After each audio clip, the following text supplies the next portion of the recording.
विगत कई वर्षों से आप लोग देख रहे हैं कि उत्तर प्रदेश के अंदर किस तरीके से बाबा साहब के सपने को चकनाचूर करने का प्रयास ये सरकार कर रही है। बाबा साहब ने जो एक नारा दिया था कि शिक्षा व शेरनी का दूध है, जो भी इसको पिएगा वो दहाड़ेगा। लेकिन उत्तर प्रदेश में आप क्या देख रहे हैं? उत्तर प्रदेश के अंदर पहले सरकार ने क्या किया? लगभग 26,000 सरकारी स्कूलों को बंद करने का फरमान जारी किया और फिर दोबारा ये तुगलकी फरमान जारी हुआ कि 27,000 सरकारी स्कूल बंद किए जाएंगे और इसलिए बंद किए जाएंगे क्योंकि वहां पर संख्या 50 से कम है। निकम्मेपन की पराकाष्ठा देखिए कि सरकार खुद इस बात को स्वीकार कर रही है कि हमारे शासनकाल में दुर्दशा ये हो गई है कि 50 से संख्या छात्रों की घट के कम हो गई है, इसलिए हम उन स्कूलों को बंद करने का काम कर रहे हैं। राइट टू एजुकेशन क्या कहता है?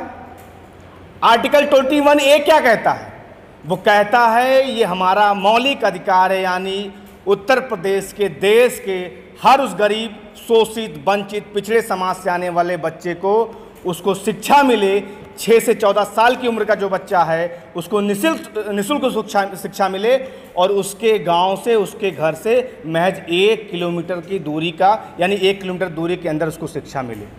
लेकिन जो सरकार ने तर्क दिया, मैं आज तमाम पत्रकार साथियों से, चूंकि ये मामला अब कोर्ट में भी जा चुका है, लेकिन मैं आप तमाम पत्रकार साथियों से, उत्तर प्रदेश की जनता से भी निवेदन करना चाहूँगा कि आखिर वो कारण क्यों नहीं जानना चाह रही है कि उत्तर प्रदेश के सरकारी स्कूलों में 50 से संख्या कम क्यों हुई। और आज उस सारे कारण मैं आपको बताऊंगा। आज सारे कारण मैं आपको बताऊंगा। जो सरकार ये कहती है कि स्कूलों में 50 से कम बच्चे हो गए इसलिए हम इनको मर्ज करने का काम कर रहे हैं, उसकी सच्चाई देखिए। ये लखनऊ की खबर है।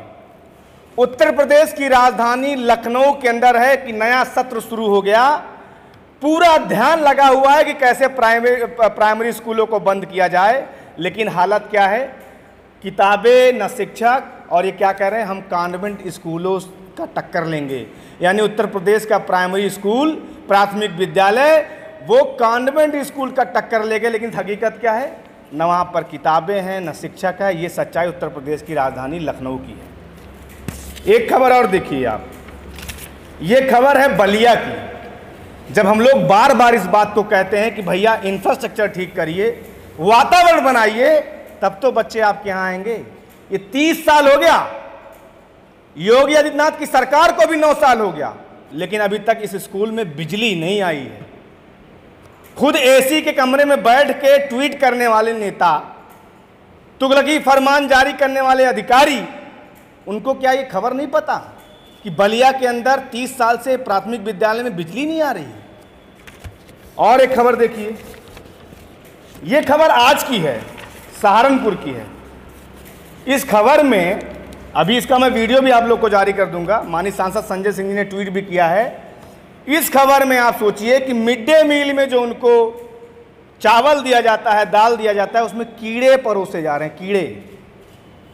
बेशर्म उत्तर प्रदेश सरकार के नेताओं, बेशर्म उत्तर प्रदेश के अधिकारियों, तुम्हारे खाने में अगर एक छोटा सा कुछ कंकड़ भी आ जाए तो खाना उठाकर तुम फेंक देते हो। और ये जानवरों जैसा व्यवस्था बना रखा है तुमने उत्तर प्रदेश के गरीब बच्चों के लिए, जो मिड डे मील पे दे रहे हो उनको। तुम शर्म नहीं आती तुमको?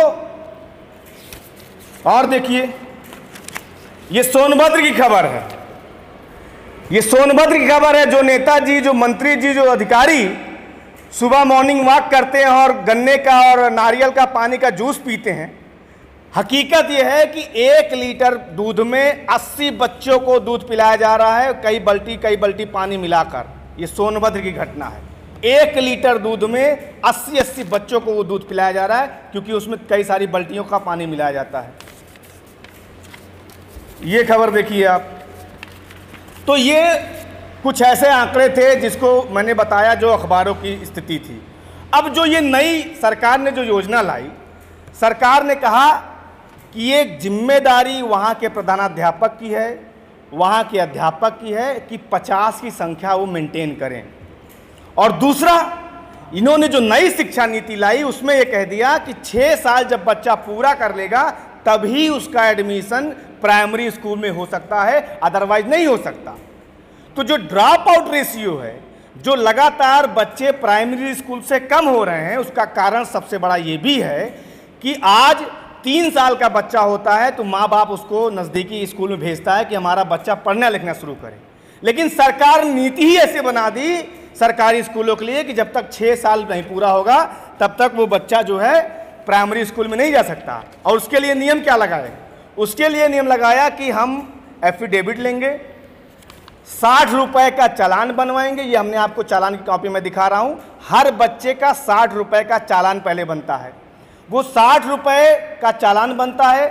उसके बाद प्रधानाध्यापक एफिडेविट देता है हर बच्चों का। उसके बाद एक नोटरी एक एप्लीकेशन देता है एसडीएम को, और एसडीएम को एप्लीकेशन देने के बाद अपनी जेब से सारी चीज़ें करने के बाद तब जाकर उसको कहीं ना कहीं उस बच्चे का जन्म प्रमाण पत्र बनता है। ये छोटा प्रोसीजर नहीं है, इतनी बड़ी प्रक्रिया है ये कि जिसमें सबसे पहले एसडीएम को मैं पूरा प्रोसीजर बता रहा हूँ। आप सोचिए कि एसडीएम को जो लेटर देता है प्रधानाध्यापक, उसमें लगभग 1 माह इस संबंध में लग जाता है कि ब्लॉक से आख्या आती है। फिर लगभग 1 सप्ताह में उसे ब्लॉक से संबंधित गांव के सफाई कर्मी के माध्यम से गांव में जांच के लिए भेजते हैं। फिर आवेदक द्वारा गांव के जो 2 अन्य सदस्यों का नाम दिया जाता है उसकी गवाही ली जाती है। उसके पश्चात पुनः ब्लॉक पर आवेदन आता है। ब्लॉक उसे आख्या को एसडीएम कार्यालय को भेजता है। फिर 1 सप्ताह में एसडीएम कार्यालय उसका जन्म प्रमाण पत्र बनाता है। यानी जन्म प्रमाण पत्र बनाने के लिए हेडमास्टर जी को इतनी जद्दोजहद करनी पड़ती है सिर्फ अपने एक बच्चे के लिए, और उसके लिए कम से कम 1000 रुपये उसको खर्चा करना पड़ता है अपनी जेब से। ये सच्चाई, ये ज़मीनी हकीकत उत्तर प्रदेश की सरकार का। मैं दिखाऊंगा आपको ये किस तरीके से उत्तर प्रदेश के अंदर विलय हो रहा है सरकारी स्कूलों का। ये देखिए बिजनौर का स्कूल है, ये बिजनौर का स्कूल है। 3 सेट में बच्चों को ट्रांसफ़र किया गया और उन स्कूलों से ट्रांसफ़र किया गया जहां बहुत बेहतरीन तरीके का बिल्डिंग्स बनी थी। यानी सरकार जो ये बात कह रही है कि हम विलय इसलिए कर रहे हैं ताकि व्यवस्था अच्छी दे सके, इंफ्रास्ट्रक्चर अच्छी दे सकें। और सच्चाई क्या है कि अगवानपुर और कदाराबाद के स्कूल इससे शानदार स्कूल थे। ये 3 सेट का स्कूल है। इस 3 सेट के स्कूल में भवन से बच्चों को निकाल के 3 सेट में शिफ्ट कर दिया गया, और सरकार कह रही है वहां व्यवस्था अच्छी नहीं थी, हम यहां अच्छी व्यवस्था दे रहे हैं। और व्यवस्था के नाम पे क्या है? 3 सेट है। और ये 3 सेट वाला फार्मूला योगी जी ने कहां से सीखा? क्योंकि उत्तर प्रदेश में डबल इंजन की सरकार चल रही है। तो आपको याद होगा अरविंद केजरीवाल जी जब गुजरात चुनाव में गए तो उन्होंने स्कूलों का दौरा शुरू किया, तो नरेंद्र मोदी जी ने क्या कर दिया? अहमदाबाद के अंदर एक टेंट स्कूल में चले गए। फटाफट रातों रात 1 घंटे के अंदर एक टेंट का स्कूल बना। ये स्कूल आपको पता होगा। नरेंद्र मोदी जी गए, 4 बच्चे थे, फोटो खिंचाया और फोटो वायरल हो गई।